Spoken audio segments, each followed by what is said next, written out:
Good morning, Professor Roland. How are you? Yes, here it's time to say good afternoon. I'm okay, thank you. Good afternoon.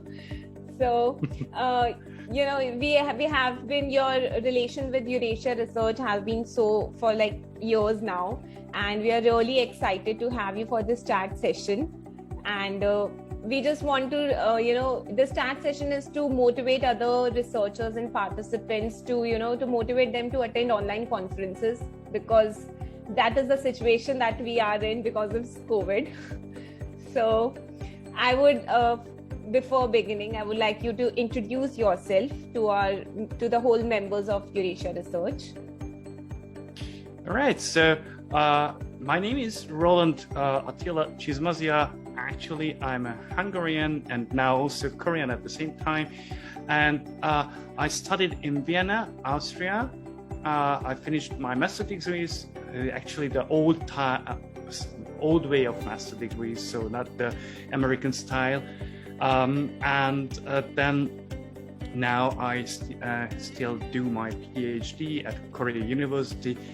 And since 2012, I work at Kwangwon University now as an associate professor. My lectures are related rather to computer and computer engineering and not to my research focus, but it doesn't matter. So my research focus is actually creative economy, then disruptive technology, of course, as well, and focusing on policy making and policy related issues, basically. Education related issues.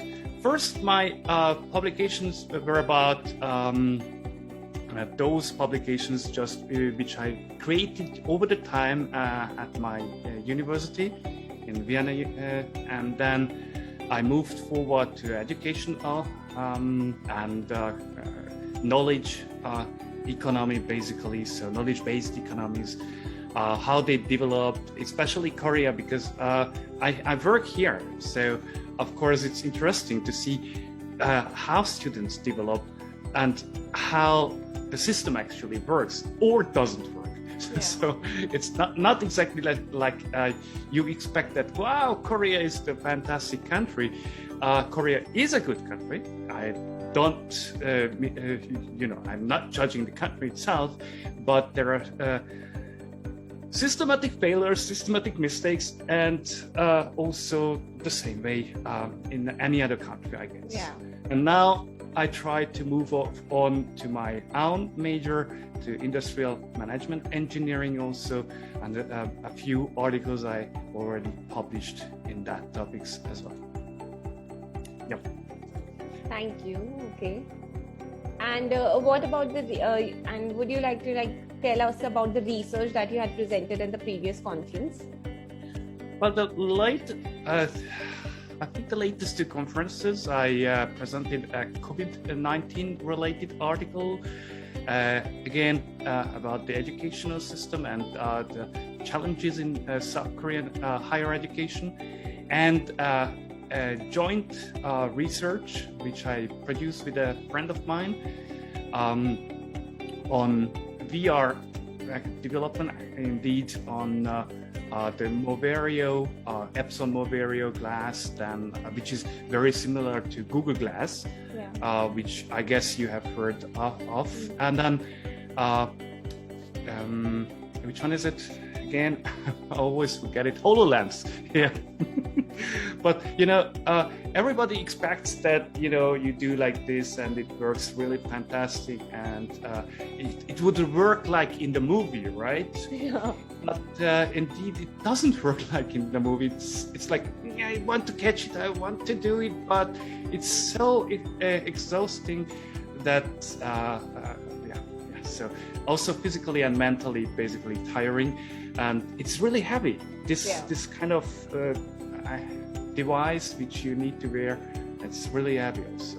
So we checked not only, of course, the soft factors, also like what is the comfort, so what are the opinions about it, but the overall response times.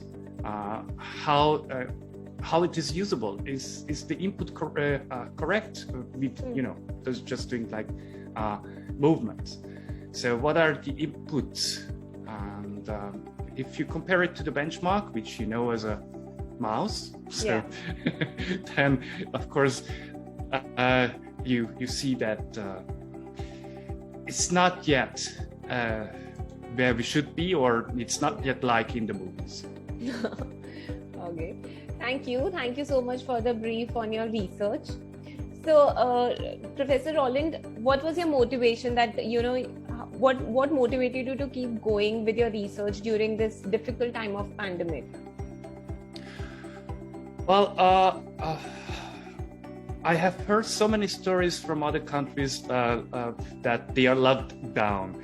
They are not allowed to leave at all their own places, or if they leave, they have to go out for food and come back. And again, no more movement after 8 p.m. or 9 p.m. or whatsoever. We haven't got that situation here so far. So in Korea, we always still now it's the highest level, which is actually over the systematic levels. They created again a new level. This so dynamic process, let's put it that way. They should have created it already a long time ago, but okay, that's not my job. So anyway, COVID itself is not just a lockdown and at the end of the life or something like that. It's starting the way of another life, basically. So you have to see it as a chance, not as that's it, that's over and my job is gone or something like that. There are always opportunities, I believe, and luckily Eurasia gave us the opportunity to interact via Zoom platform, which again gives not only the chance to talk or just do the presentation and meet some scholars, but also it's vital for professors like me. I'm not a senior member here. I'm not a tenured track professor who can say, all right, let's sit back and that's it, and just do my job and take care of the students. No. We have to do researches to continue our contracts, our reappointments. So without that, we can't really leave, actually. Yes. And that is where Eurasia did the best job, saying, okay, if that doesn't work offline, so face-to-face, let's do it online. Yeah. So that was our motto during this COVID. So on that note, I would like to ask, so how was your experience in an online conference? And because the conferences were not offline or physical, we can say. So what was your experience during the online conference? You liked it? Well, as you know, I actually had the chance to attend conference also offline. Yeah. With you. Yes. And I have to say the positive things first about the offline, because my favorite is still offline. It doesn't matter how good online can be, but maybe I'm old now. No, but that is the majority choice that we have seen, that everybody wants to go for offline due to the obvious reasons, that everybody likes to travel and meeting people in person and all that. But what we can say, the situation is not allowing us. Exactly. So the offline gave the chance indeed, to have a lunch together, to talk to each other, to have a coffee break, and again talk to each other. Now the online does not facilitate it. On the other hand, of course, online time saving. You don't have to travel. You don't have to have a visa. You don't have to have flight ticket, book rooms or whatsoever. So you don't have to do these things. You just click and then it's gone, and you do your presentation, or basically your recorded presentation, or live presentation. Yeah. And then that's it. So basically you save money and time, which is awesome, of course. Important. And on the other hand, you also have the chance, okay, I listen to this presentation at the same time. I do a little bit of multitasking, and I text to the person, hey, I really like your topic, but I have a question to you, or and then the person replies immediately, basically. Yeah. So because the person does know, of course, the topic he or she's talking about, and then has more insight, also a deeper relationship to the topic. Yeah. So I had the chance to, I think like at least, maybe I've participated like 3 or 4 online conferences so far. And each time, I think like 2-3 people at least, I started to interact with. Yeah. And it doesn't matter if during the online conference, because the online conference is actually really fast. Yeah. So that's a little bit of problematic. You try to slow down with the discussion topics, which is really good. Really good, awesome. Not just really good. It's really very clever. Very smart decision to do that. So these discussion topics, if you bring up, this is a very clever idea. You also facilitate then the P2P, so person-to-person connection in that way. Yeah. And one more thing I have to add. We talk about climate changing. We talk about problems in the earth, what we have. And yes, so if we travel, we want to travel, yes. But on the other hand, having such online conferences does not only result in the costs, but also give less stress on the earth. Yeah. I mean, we don't travel, we don't use so much kerosene, so environmentally more friendly. It's I think the best way for our scholars and students also to have a mix, like maybe once in a year, present it face to face, and other time or other 2-3 times do an online presentation, online conference. Yeah. I think it's a very good deal indeed. So. Yes. Yeah. Thank you so much, Professor, for your kind words and encouraging words as well. And do you think that you'll be able to, tell your friends and colleagues and refer them the Eurasia Research conferences? Always. Always. Yes.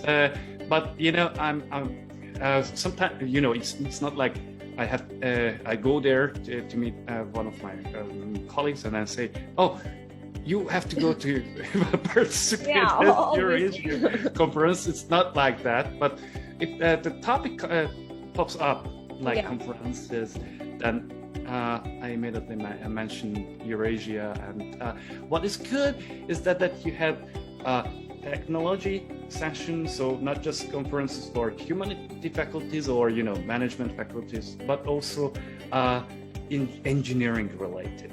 Yeah. So basically, here this university is an engineering university. Now these people want to participate at conferences related to engineering more, right? So that's why. And then also I have met a Swedish guy. I'm not sure if he now tried to approach you, but I believe so, because he needs also some presentation, and that's it. And the point is, where I say Eurasia is doing one of the best things, is that it is easy to find a time, easy to find a schedule. Okay, this schedule would fit me. I would definitely be able to prepare something for that. And Eurasia is not putting on you a big stress, like you must have the greatest work. you just have to do a job. That's it. Yes. Thank you so much, Professor. Thank you so much for the kind words, the motivational words, and it really makes us as an organization feel good that the work we are doing is really being appreciated, and the participants, the keynotes, everybody who is joining with us, they are comfortable with us. So that is really good to know, and I can't thank you enough for the words, and thank you so much for joining us for this session. Thank you so much. I think it's, vice versa. So stay here. Right. So thank you so much. And with this, we come to an end to the session for now. And we really hope to see you in our future conferences as well. And we really hope that the COVID will go soon and we all are able to meet physically and not through these laptops, but physically face to face. So thank you so much. Please, I wish all the members of your association great health. Continue the work, don't give up, and we will definitely meet. So, yes. And I hope you get also your jab fast. Yes. So, the first dose is done, and we are waiting for the second one. But yeah, soon, very soon. Right. Wishing you good health as well, Roland. Thank you so much for joining with us for the session. Have a good weekend. Thank you very much once again. Same to you. Good weekend to you. Thank you. Bye-bye. Bye.